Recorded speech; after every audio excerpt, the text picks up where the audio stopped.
Many things have been done over the years to improve the safety of the system. There will be bicycle crossing, there will be special bicycle lights coming on several seconds before the car lights. There's even now green waves for bicycles in certain places, so that when, in the old days there were always green waves for the cars, so that if they did 50 kilometers they would not have to stop for red light.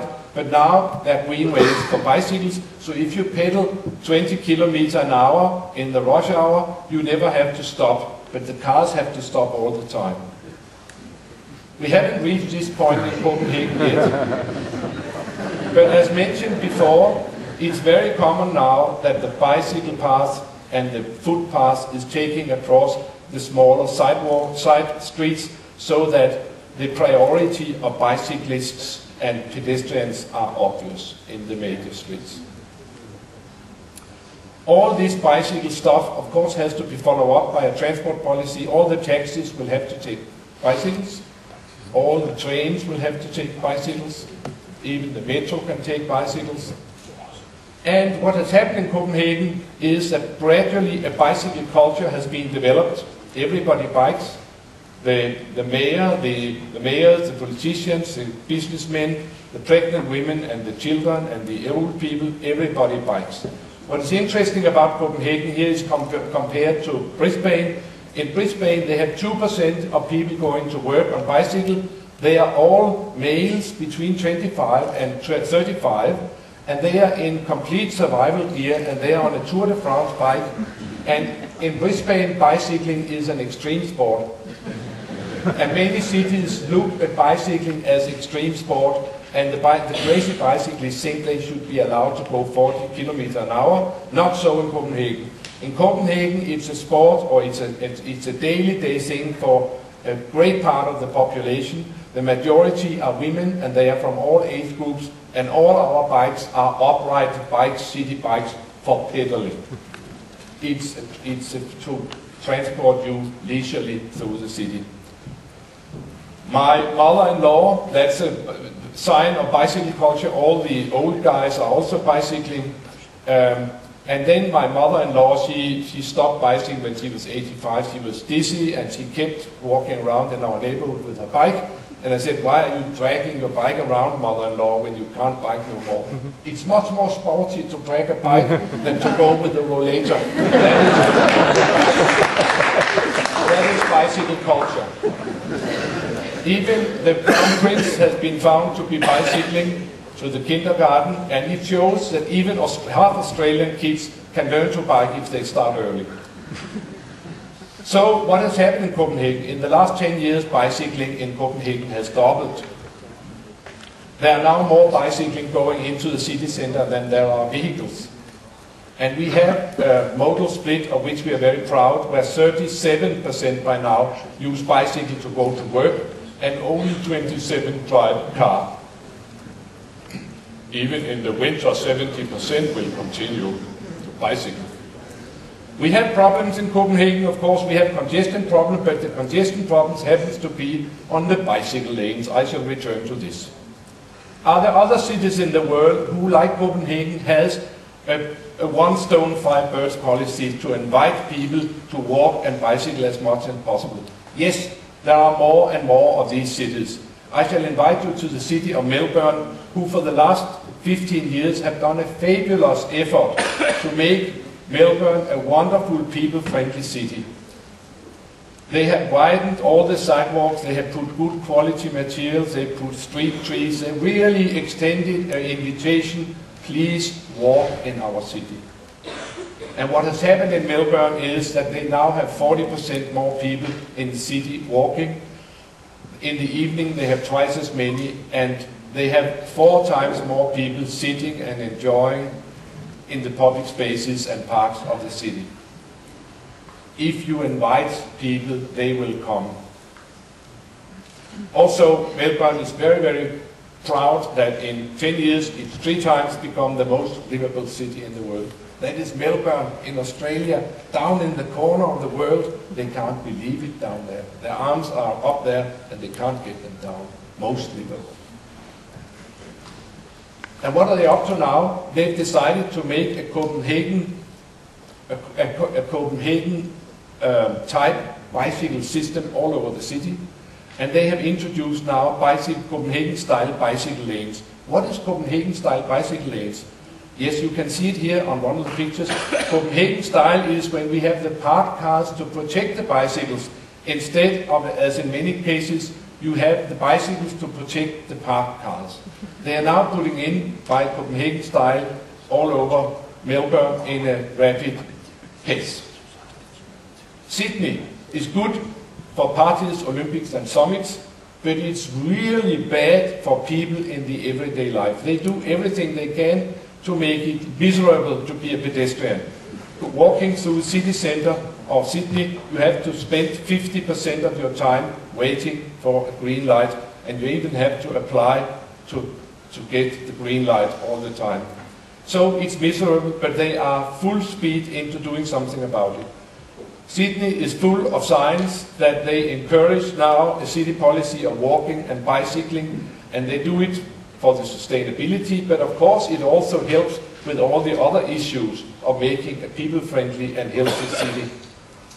These streetshed improvements are part of the plan to build sustainable city for walking and biking networks to make the city, whatever, the city is full of these.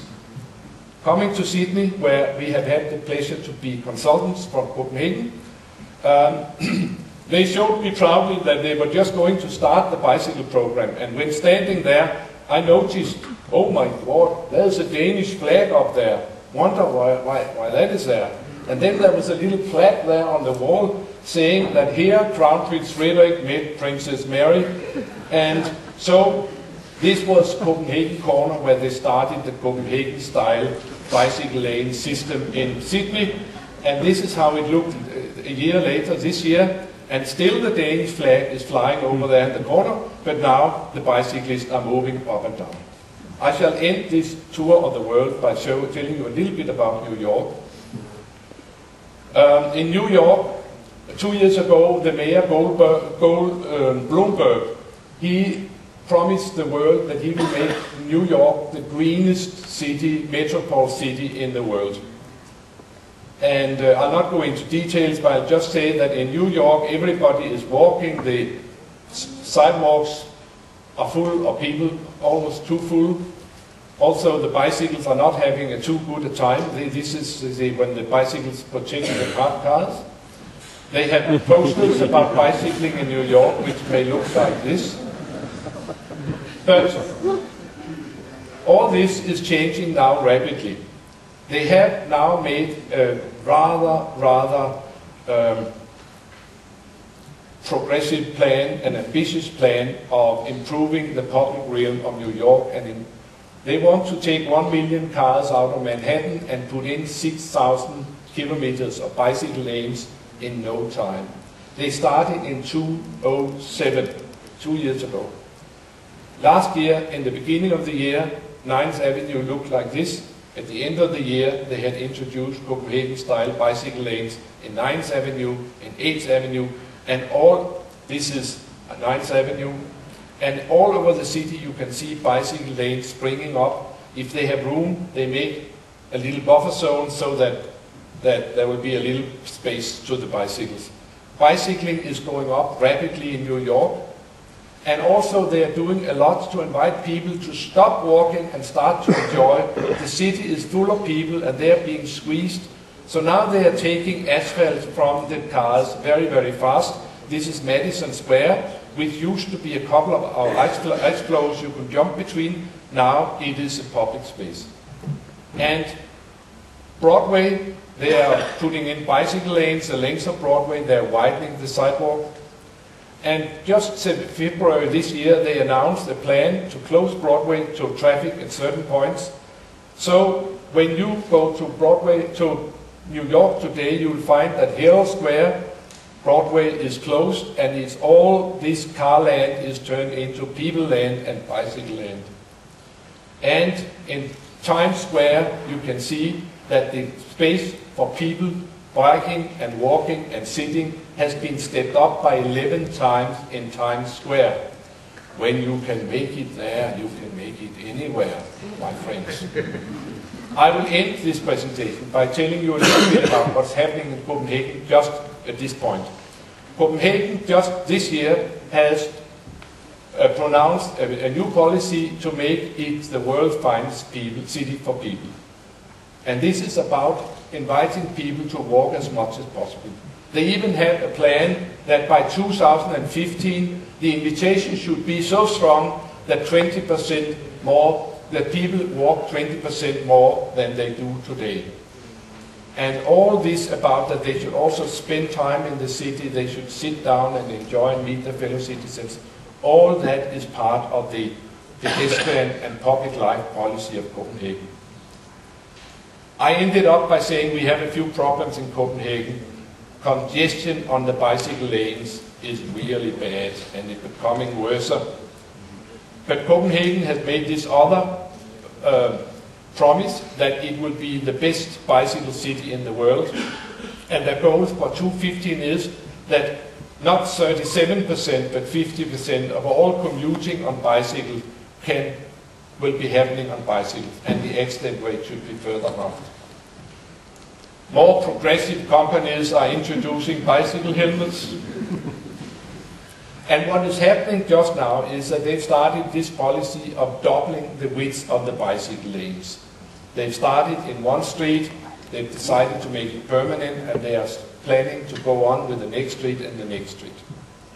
Just a few days ago we found in the newspaper all these articles about that the severe problem of congestion on the bicycle lanes, which makes congestion and insecurity feeling worse. And the result, of course, was to take more asphalt from the cars and give it to the bicycles. That would be a very good policy for better, a more lively, a more attractive, a more safe and more sustainable, and also a more healthy policy. It would be a one stone, five birds policy. And I will just end by saying that to me, the very best we can do in city planning would be to have a holistic policy where we try to make it people-friendly so we can achieve all the goals in one operation and move peacefully among each other on foot or on bicycle in our cities. That is, as far as I can see, the most sure way to increase the possibility for better health in the population in the 21st century. Welcome to the 21st century. Welcome to Copenhagen. Thank you.